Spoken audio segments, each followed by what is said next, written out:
Hi guys, and welcome back to the channel. So, for the first video that I would like to do, or technically second video, of what I would like to do for rebranding this channel is to go over what exactly I'm growing and a little bit more about me than what you guys currently know. So, I could not tell you how much land I live on. I can tell you it is a small space. I do not have much to work with, but I make the best of what I have. So, currently I have backyard ducks. I have one Pekin male and one Mallard female. And I'm currently getting ready to get more ducks from Murray McMurray Hatchery. And yeah, so for planting, I live in the northern part of West Virginia, and I'm in Zone 6B, which those of you who don't know what a zone is, it basically just determines your frost dates, your first one and your potential last one. And so that is very important to know for when you can grow things, when you can put things outside, direct sowing, transplanting, all of that. So I think for starters, I am going to go with what I have at the moment going. So currently what I have started is just leaf parsley. And we go through a lot of parsley in my house, so I'm trying to make sure that we have enough parsley. I do try to grow that all year round. However, does that always happen? No. Next thing is this basil, and it is Italian Genovese. I think that's how you say it properly. I don't know. But these are the main two herbs that we go through the most, so I'm trying to make sure that we have some, and I got these seed packets from Botanical Interests, which when I did get them, I mean, the shipping took forever, honestly, and I got these last year, I think it was last year. I had completely forgot that I ordered them until they came in because it had been so long, but they're good. Next thing is I am going to be growing some spinach. Now, these I've never grown spinach before. I got these seeds from my mom, and if you want to check out her channel, it is J Love Adventures. But she grew spinach last year and gave me those seeds. Next thing is, so I like green beans, and I am going to be growing two different types. Last year I grew the dragon tongues, and these were really good. So they are like a yellowish green with purple stripes through them. And if you blanch these or just cook these as normal, whatever you choose to do, the purple does go away. And honestly, it tastes like a normal green bean. But I like it because it looks different, it is different, and you can't find these in the store.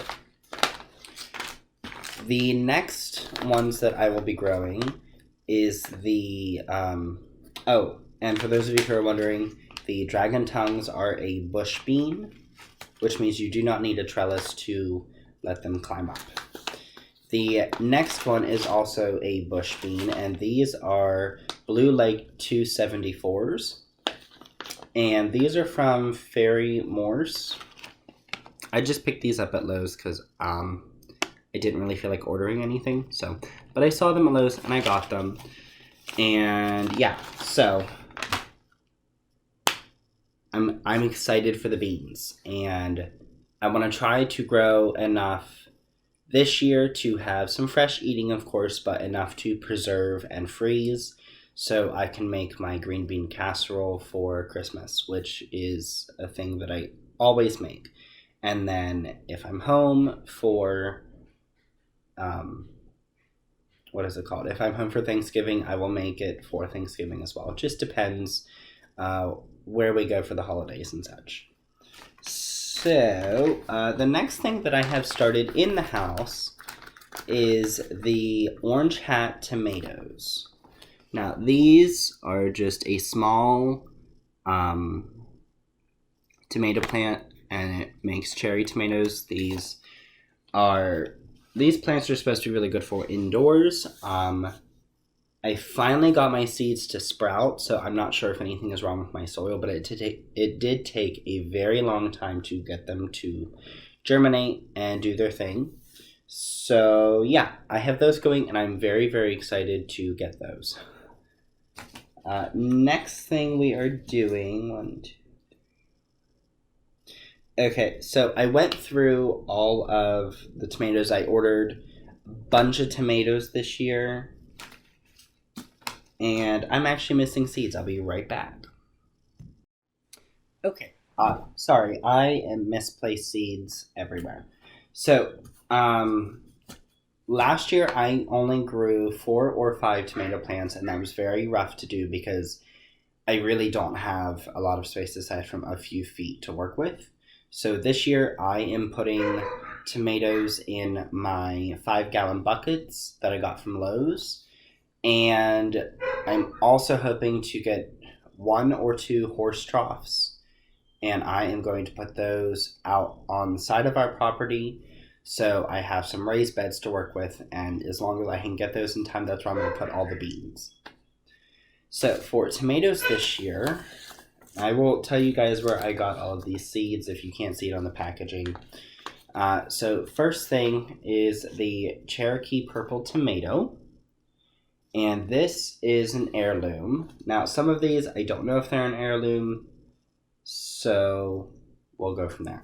But I've never had these before, but I am obsessed. I don't know why. I'm obsessed with the ridges that are in these tomatoes, and I don't know why, but yeah, so whatever. So yeah, we're doing Cherokee purples, and then the next is these black cherry tomatoes from M.I. Gardner. The Cherokee purples I got from Lowe's. Again, I saw them, just grabbed them up, and these are the black cherry tomatoes.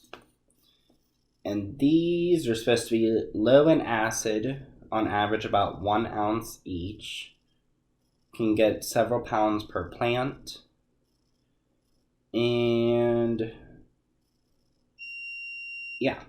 So you can start these indoors 8 to 12 weeks before your last frost date. It takes 7 to 14 days to germinate, 75 days to mature. And you should space these out 18 to 24 inches apiece. Now, I know some people, they don't, and that's okay. You do you.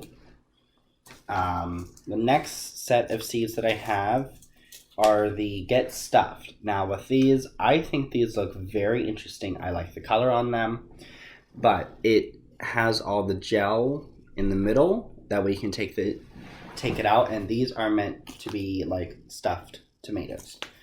It takes 7 to 14 days to germinate. Space these out 24 inches apart. You'll get about 5 to 7 ounces per tomato, and they will be similar to a bell pepper shape. And you can start these indoors 6 to 10 weeks before your last frost. Heat mat helps warm soil and speeds up germination. So, I got these from Baker Creek Seeds, Baker Creek Heirloom Seeds. And if you haven't heard of them, they're one of my favorite people to go to. They have so many different types of seeds, and yes. So, we have those. And the next 2 tomatoes also came from Baker Creek. I don't know if I'm saying this one properly, but I believe it is Core Debut. And that's what it looks like. So with this one, it is related to the ox heart tomato, which are really good for processing because there's not a lot of gel in them. They're a very, very meaty tomato. With this one, it is an heirloom. About 12 ounces for each tomato. Start indoors 6 to 10 weeks before your final frost. Sprouts or germinates in 7 to 14 days. 24 inches apart for spacing. And yeah. So all of these actually that I'm growing this year are new to me. I don't really know much about them at all. So y'all will learn with me, I guess. Next tomato, and the final one that I bought from Baker Creek, is the Great White Tomato. So with this one, it is a slicer, and it's about 1 pound each, give or take. Deliciously fruity, remnants of fresh cut pineapple, melon, and guava. So I feel like this is going to be a very interesting tomato, and I'm actually really, really excited to get these done. Space these out 24 inches apart and start 6 to 10 weeks before your final frost date.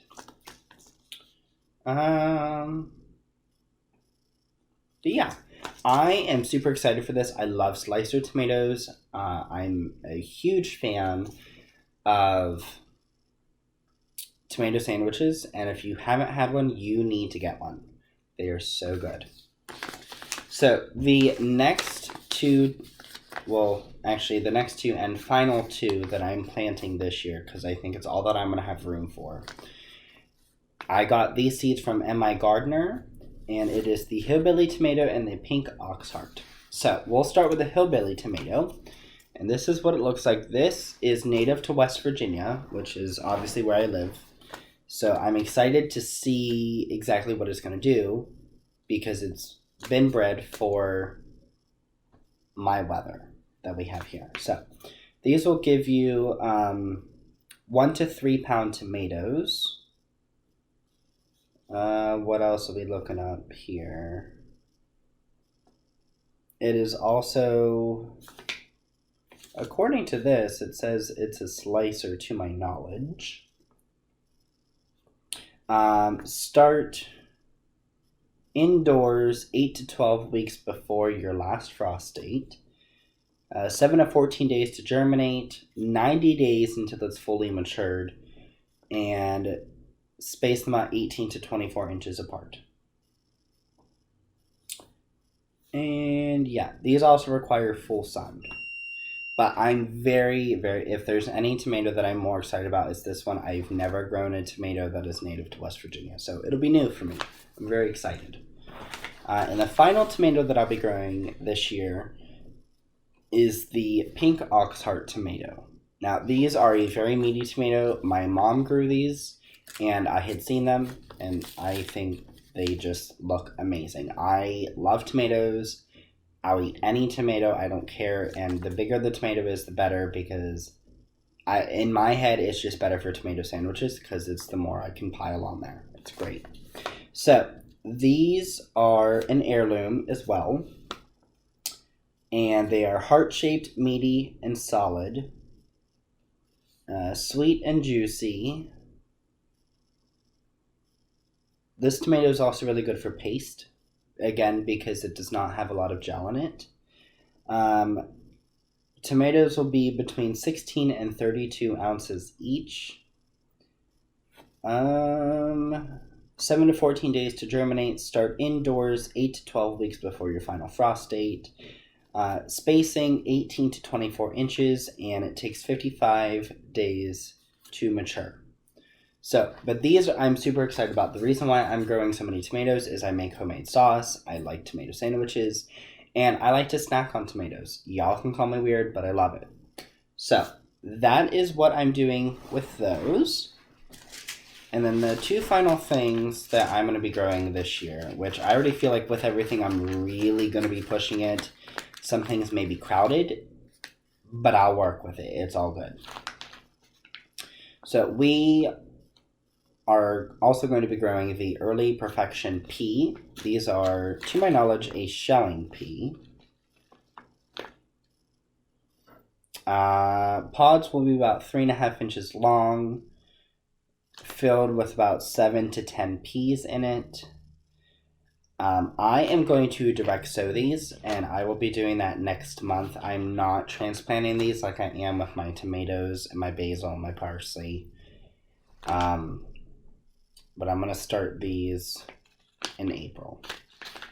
And I've never grown peas before. I've always wanted to because I like frozen peas because they're fresh. Or at least they still have that fresh taste, and I don't like mushy peas. So I'm really excited for these. And the final thing that I am going to be growing, aside from what I already have out there, which I'll go over that too, is the Boston pickling cucumber. And I also got these from Baker Creek. I've never grown cucumbers before, ever. This is an heirloom that dates back to 1880. Excellent for pickles, very crisp. What else? 7 to 14 days to germinate. Plant these 1/2 inch deep in the soil when you're starting your seeds. They are not frost hardy, along with all the tomatoes that I listed are also not frost hardy. And the peas I don't believe are frost hardy either, which I'm just seeing on the peas 65 days to harvest. So that's cool, and you plant these 1 inch deep. And it looks like you're supposed to plant these 6 inches apart from each other. So again, a lot of these are new to me. I think my mom gave me these because I didn't have any peas. So yeah. And then of course we're doing the cucumber. And also what I have started inside, which all of my plants inside that have germinated and sprouted are getting very leggy. And I know they need a lot more sun. I'm aware. We'll get there. But I'm also growing red Russian kale. I like kale, and I actually had some red Russian last year, and it did really well. So I'm hoping to get some more again this year. So the things that I have growing outside, we have a pear tree in our yard, and I hate pears, but they're not bad. They're not bad at all, I have to admit. Then I have strawberry plants. I bought starters for the strawberries. I do every year. I've never grown a strawberry from seed, and they are perennial, so they come back every year. Last year was the first year, so I didn't get a lot of fruit from them. This will be their second year, so I should be getting more this year, hopefully. But the ones that I have in a hanging basket right outside of this window, I forget exactly what type they are called, but I know they are native to Canada, and they are meant to withstand a little bit colder temperatures compared to your typical strawberry. And then the other strawberries, I have no idea what they are, but they look like a traditional strawberry. They're not like an alpine or anything like that. And then the other thing that I have that is already outside that I started last year was a blueberry bush. Now, I know blueberry bushes may not produce fruit for a few years, and last year was the first year. So I'll go from there. But anyway, so that is everything that I know that I'm growing, and if that changes, we'll go from there. Now, that's not including what I'm going to do for fall, and we'll get to that when the road comes. But that is everything I'll be growing for the spring and summer, and I hope you guys stay tuned, and I will see you all in the next video. Don't forget to like, subscribe, and comment. Bye.